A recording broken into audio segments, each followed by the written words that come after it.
Assalamualaikum, selamat siang anak-anak. Oh, suaranya jadi seret nih. Kenapa yang seret? Belum makan, Pak. Hah? Mau minum, istirahat, Pak. Oke, sebelum memulai pembelajaran hari ini, boleh ketua kelas dipimpin dulu untuk kita doa. Sebelum memulai pembelajaran hari ini, anak-anak baiknya juga berdoa sambil mempercayai masing-masing. Berdoa dimulai. Berdoa selesai. Ya nih. Gimana kabar kalian semuanya? Ini yang mukanya pada pucet-pucet nih. Ya Pak, Semangat untuk jawab. Anjay. Apa sih Pak? Mau jawab apa? Mantap. Ada clue-nya gitu ya? Oke. Langsung saja untuk mempersingkat waktu. Bapak izin melanjutkan materi yang matematika kemarin ya. Kembali ke laptop Bapak. Grogi, Pak. Iya, saya grogi. Oke.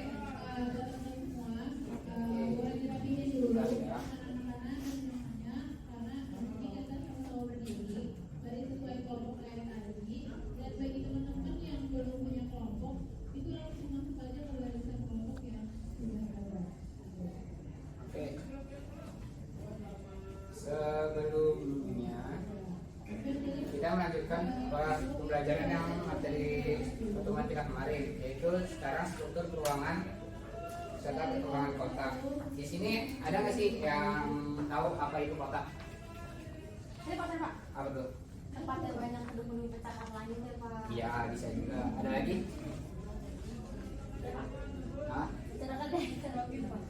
Maksudnya heterogen gimana tuh? Heterogen. Jadi heterogen itu masyarakatnya beda-beda, jadi beragam gitu, kayak masyarakatnya berbeda suku, ras, dan budaya gitu.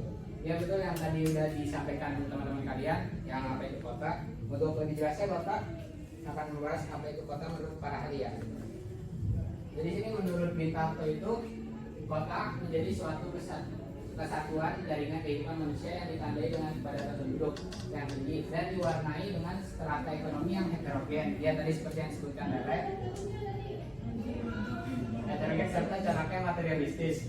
Masyarakat kota terdiri atas penduduk asli dari daerah tersebut dan pendatang. Jadi masyarakatnya itu bukan masyarakat yang lama-lama yang masyarakat asli situ, jadi udah masyarakat pendatang semua. Lalu ada dari Max Weber, kota adalah suatu tempat yang penghuninya dapat memenuhi sebagian besar kebutuhan ekonomi di pasar lokal. Jadi menurut beliau, ciri kota itu adanya pasar sebagai benteng serta mempunyai sistem hukum tersendiri dan bersifat kosmopolitan. Lalu yang terakhir ada peraturan menteri yang menurut peraturan menteri dalam negeri nomor 2 tahun 1987 pada pasal 1 yaitu disebutkan kota adalah pusat permukiman dan kegiatan penduduk yang mempunyai batasan administrasi diatur dalam perundang-undangan serta permukiman yang telah memperlihatkan wakaf.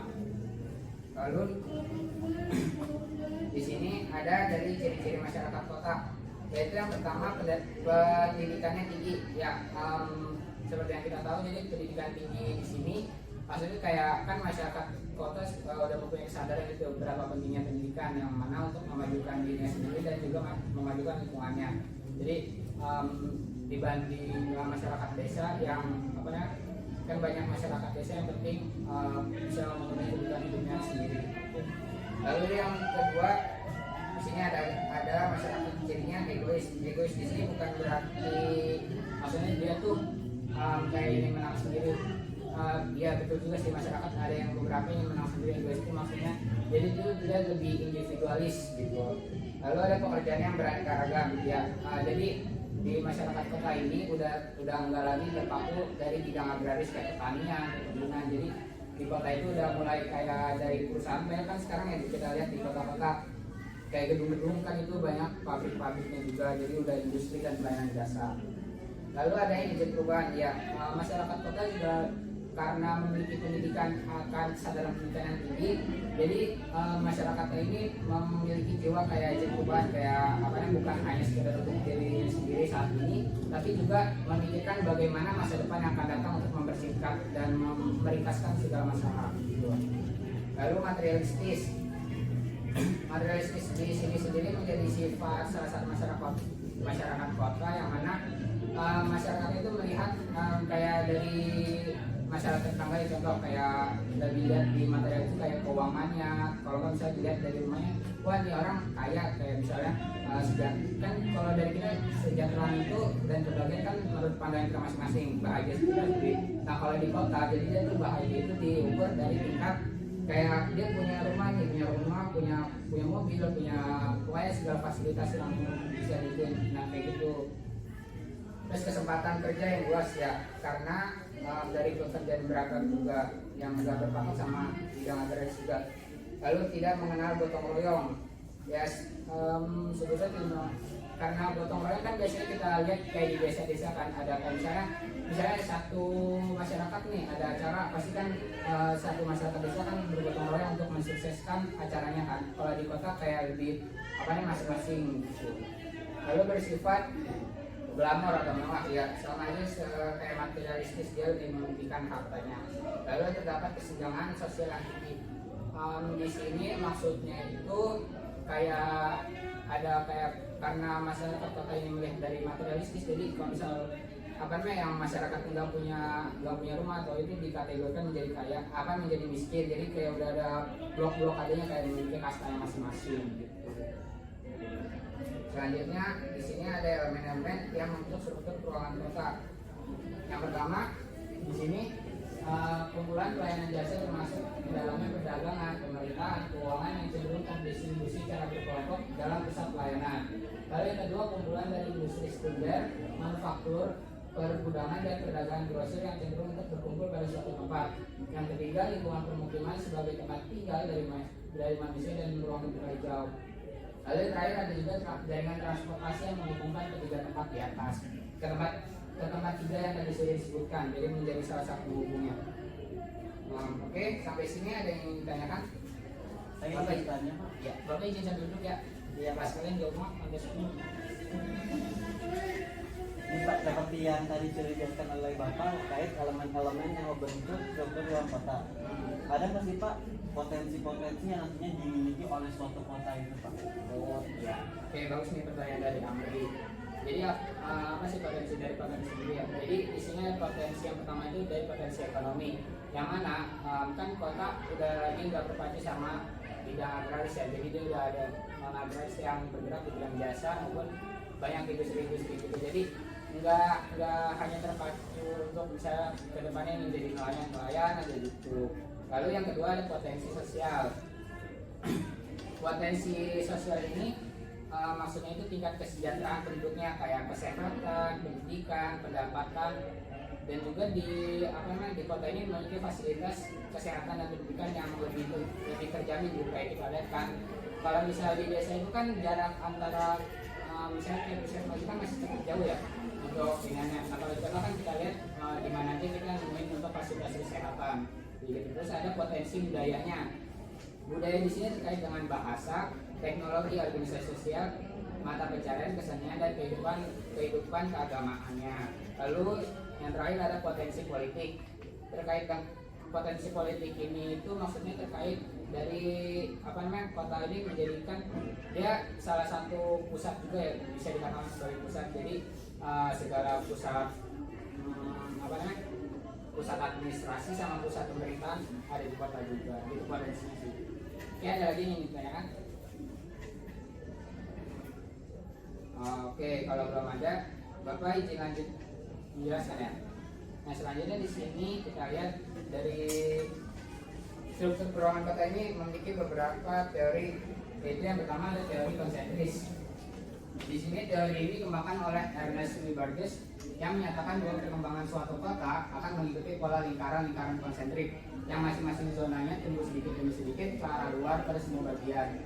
Jadi kita lihat di sini kan ada pola teori konsentris. Jadi yang di sini yang di pusat ini menjadi pusat kegiatan kayak di kota itu, jadi dia semakin ke tengah menjadi pusat kegiatan perekonomian. Terus yang kedua ada zona peralihan, yang ketiga ada zona perumahan para kerja, yang keempat ada zona kebutuhan yang lebih baik, dan yang kelima zona para maju. Oke, teori selanjutnya ada teori sektor. Teori ini dikenalkan oleh Hammerhead pada tahun 1930 yang menyatakan bahwa perkembangan unit-unit kegiatan di daerah kota tidak mengikuti zona-zona yang teratur secara konsentris, tetapi dengan membentuk sektor-sektor tertentu. Nah, sama seperti tadi, di sini juga ada pembagian-pembagiannya kayak yang sama itu di tengah itu dia menjadi pusat perekonomian, dan di sekelilingnya itu dikelilingi oleh industri, terus ada low class dan di ujung ada high class-nya. Lalu yang ketiga ada teori Triganda. Teori Triganda di sini dikemukakan oleh Harris dan Ullman pada tahun 1945. Yang pertumbuhan kota ini berawal dari pusat pertumbuhan, kemudian menjadi bentuk kompleks karena muncul sebagai kutub pertumbuhan seperti perguruan tinggi, kompleks industri, dan terminal bus. Jadi di teori Triganda ini bisa kita lihat polanya bukan lagi pola kayak tadi yang konsensus dan sektor yang memusat gitu juga kan. Kalau ini lebih ke menyebar. Lalu ada teori konseptual. Teori konseptual ini bisa kita lihat biasanya itu ada di Eropa, yang mana teori ini juga dikemukakan oleh Peter Mann pada tahun 1995 dengan mengambil lokasi penelitian di Inggris. Teori ini mencoba menggabungkan teori konsentris dan sektoral, namun penekanannya lebih konsentris yang menentukan, bukan polanya sama juga seperti yang tadi kita sih. Lalu ada teori konseptual. Teori konseptual tipe Amerika Latin ini dikemukakan oleh Ernest Griffin dan Larry Ford pada tahun 1980 berdasarkan penelitiannya di Amerika Latin. Ini sebenarnya sama aja, cuman kayak dia pembagiannya lebih kompleks gitu aja sih, kayak yang di tengah juga menjadi pusat kegiatan juga, sama seperti kayak tadi teori konsep teori sektor. Lalu ada teori poros. Teori poros ini dikemukakan oleh Bangkok pada tahun 1932 yang menekankan pada peranan transportasi dalam mempengaruhi struktur perumahan kota. Jadi dilihat dari konsep ini dia perkembangan kotanya itu mengikuti kayak jadi alur transportasi, kayak perkembangan kota itu karena alur transportasi yang menggunakannya. Dan ada teori historis. Teori historis ini disampaikan oleh Alonso berdasarkan analisisnya pada kenyataan historis yang berkaitan dengan perubahan tempat tinggal penduduk di dalam suatu kota. Ya kurang lebihnya sama sih pola persebarannya kayak teori sektor, cuma ada beberapa perbedaan. Dan yang terakhir ada teori pusat pelayanan. Teori pusat pelayanan ini dikenal juga sebagai teori sentral atau central place theory. Christaller memperkenalkan teori ini pada tahun 1933 dalam tulisannya yang berjudul Die Zentralen Ordnung Sudetzhallen. Tempat yang sentral didefinisikan sebagai tempat yang memberikan peluang kepada manusia yang jumlahnya maksimum untuk berpartisipasi dalam kegiatan pelayanan baik sebagai pelayanan maupun sebagai pihak yang dilayaninya. Oke, untuk penjelasan hari ini Bapak cukup sampai sini. Sebelumnya ada yang ingin ditanyakan? Gak ada. Oke, gini kan tadi udah nggak ditanya nih. Bapak pengen ngebagi kelompok, membagi kalian menjadi beberapa kelompok. Mungkin yang gampang aja kayak Bapak ambil dari pembagian kelompok yang mungkin aja kali ya, dari hari Senin, hari Selasa atau hari Jumat. Untuk keterangannya, untuk penjelasan pembahasan kelompoknya nanti Bapak sampaikan ke siapa nih? Ketua kelas aja kali ya? Dan nanti Bapak sampaikan ke ketua kelas. Nah, ada satu lagi yang terakhir. Tadi kan tugas kelompok. Satu lagi tugas individu. Bapak udah nanti Bapak share deh. Itu tugas individunya nggak susah kok, kayak cuman Bapak bikin TTS aja. Nanti Bapak kirim juga ke kepala sekolah kan Bapak ngomongnya. Ke ketua kelas biar lebih mudah untuk penyampaiannya. Oke. Ini udah terakhir.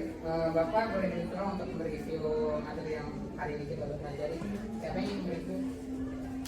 Oke Pak. Oke, boleh kok.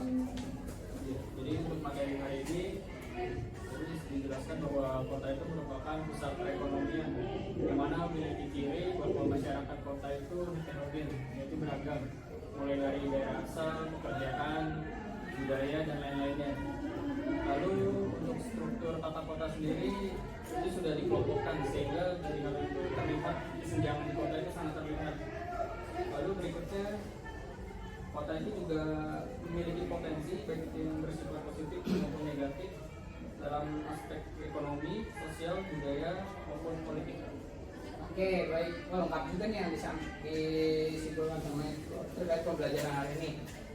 Oke deh, ini baru sampai Oke, terima kasih. Bapak udah kasih kesempatan di kelas ini dan kalian mengikuti pembelajaran dengan efektif. Dan terima kasih juga Eko sudah menyimpulkan pertemuan kita hari ini. Nanti jangan lupa tugas kelompok sama tugas individunya nanti akan Bapak sampaikan ke ketua kelas. Oke, untuk apa namanya penutup terakhir boleh dibacain dulu ketua kelas. Untuk mengakhiri pembelajaran hari ini, anak baiknya kita berdoa menurut kepercayaan masing-masing. Berdoa dimulai. Berdoa selesai. Oke, terima kasih Bapak pamit ya. Assalamualaikum warahmatullahi wabarakatuh. Waalaikumsalam. Ya. Nanti Pak.